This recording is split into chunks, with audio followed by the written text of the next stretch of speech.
The temple of Apollo gleamed like liquid gold under the bright Aegean sun. Inside those sacred walls, Cassandra, a daughter of Troy, moved with grace, her bare feet tracing patterns on the cool marble floor. She was not only a princess, but also a priestess, with her long dark hair loose like a raven's wing. But her eyes held a wisdom that seemed far older than her years.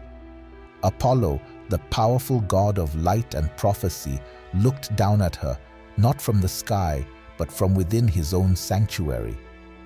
He could no longer resist her. He, who could see the threads of fate itself, knew that this young woman would be his. But the gods are known to be unpredictable, and their gifts often come with a price. "Cassandra," his voice boomed, making the temple's columns shake. "Come forward." Her heart pounded in her chest like a trapped bird trying to escape.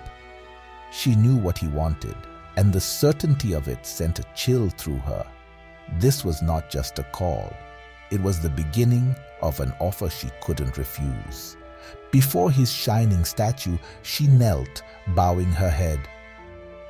"My Lord Apollo," she whispered, "I am forever yours."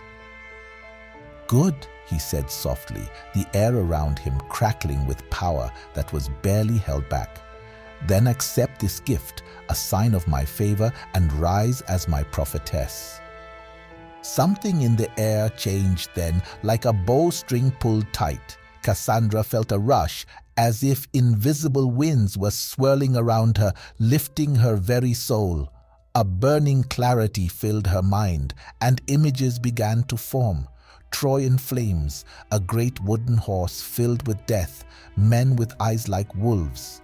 She screamed as the world around her dissolved into chaos.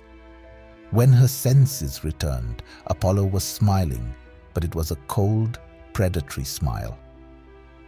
"See now, Cassandra, you can see what I see.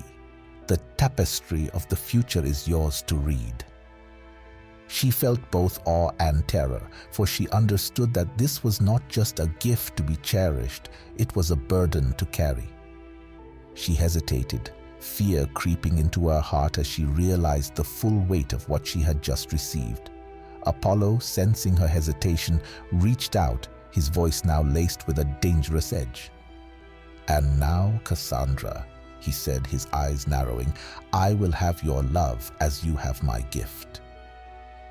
But Cassandra, though she had accepted the gift, could not give what he demanded. She recoiled, her heart torn between duty and an overwhelming sense of dread. "My lord," she whispered, "I cannot." Apollo's face darkened with fury. "You dare reject me?" he thundered, the temple shaking with his wrath. "Then you shall have this gift, but with a curse to match it.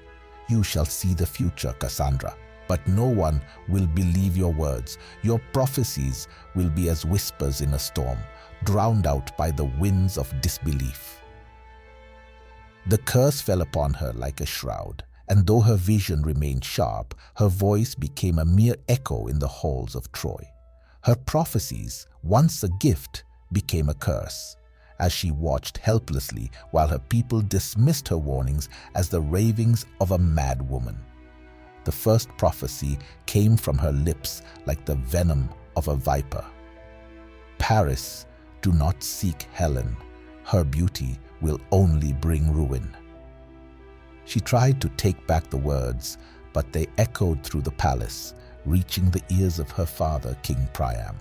Priam, proud as always, only laughed.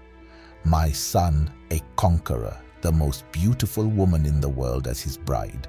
Tell me, child, what could be more glorious?" In time, Helen came to Troy, and Cassandra wept, not from jealousy, but from pure despair. She did not see a queen, but a golden noose tightening around her beloved city. The whispers began then.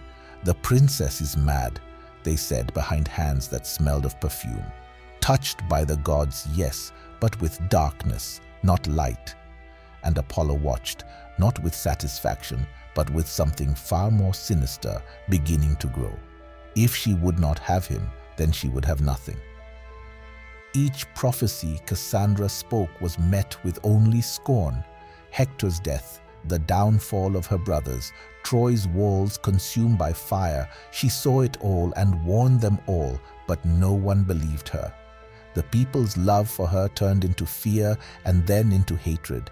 It did not matter that her visions were clear, the truth undeniable. Apollo, his pride wounded, made sure of that. While Cassandra could see the future, her voice was like sand in the wind, yet she continued to scream her warnings. Every night she would tear at her hair, clawing at her eyes as if to blind herself from the horrors she could not escape. "Believe me," she would cry to the indifferent stars. "I curse the day Apollo laid his hands on me." The years, once slow, now rushed by like a fast-moving river. The Greeks, relentless, continued to attack Troy's gates. But one day, they were gone, leaving behind only a huge wooden horse on the empty shore. Exhausted, the people of Troy rejoiced. "We have won!" they shouted, blind to the truth that only Cassandra could see. The horse was full of death, its hollow belly hiding Greece's finest warriors. She alone saw the threads of fate coming together, Troy's doom made real in that monstrous gift. "It's a trick," Cassandra screamed, climbing to the top of the city walls. Burn it to the ground." The Trojans looked up at her with pity. Some threw insults at her, others simply turned away. To them, she was not a prophetess, just a madwoman whose ranting had become a burden. To her horror, they dragged the giant horse into the city, celebrating what they believed was Apollo's gift of victory. That night, Troy celebrated like never before. Cassandra, shunned, went back to her room. Sleep was impossible. The future raged in her mind. The screams began even before she saw the flames. Her feet took her, as if she had no control over them, down to the beach. The scene of slaughter was almost too much to bear. Greek soldiers poured from their hiding place, killing everyone in their path. Smoke filled the air, turning the moon a deep red. Cassandra staggered through the chaos, searching for her family, for anyone she knew in this living nightmare. She found a soldier, killed by a dozen nameless swords. His open eyes seemed to accuse her. "Why?" they seemed to ask. "Did you not save me?" The temple of Athena, once a place of safety, now became a scene of violence. Ajax, his eyes burning with the lust of battle, found her hiding behind the statue of the goddess, and the violation she suffered was a mirror of the city's own destruction. The dawn did not paint Troy in gold, but in ash and blood. Cassandra stood among the ruins, her voice reduced to a hoarse whisper, her eyes hollow from unimaginable grief. Agamemnon, his hands also stained with blood, found her in the wreckage. She did not resist when he placed shacklers around her wrists. She felt nothing anymore, just a vessel for the endless stream of visions. She foresaw his death, dark and bloody, at the hands of his own wife. She saw her own death too, but it didn't stir any emotion in her. The long journey by sea blurred into a haze of despair. Each day, Apollo's cruel gift showed her flashes of the life she had lost, the life she could never have again. When they finally reached Mycenae, she felt a grim sense of relief. At least there would be an end, even if it was a violent one. Clytemnestra did not welcome her as a princess, but as a hated spoil of war. Yet in that vengeful woman's eyes, Cassandra saw a terrible reflection of herself, a woman driven to the edge by knowledge she could not use. In Clytemnestra's act of bloody revenge against Agamemnon, Cassandra saw her own fate. Death, when it came, was quick. A sword thrust, the brief sting of steel, then darkness. For the cursed princess of Troy, perhaps it was the only mercy left.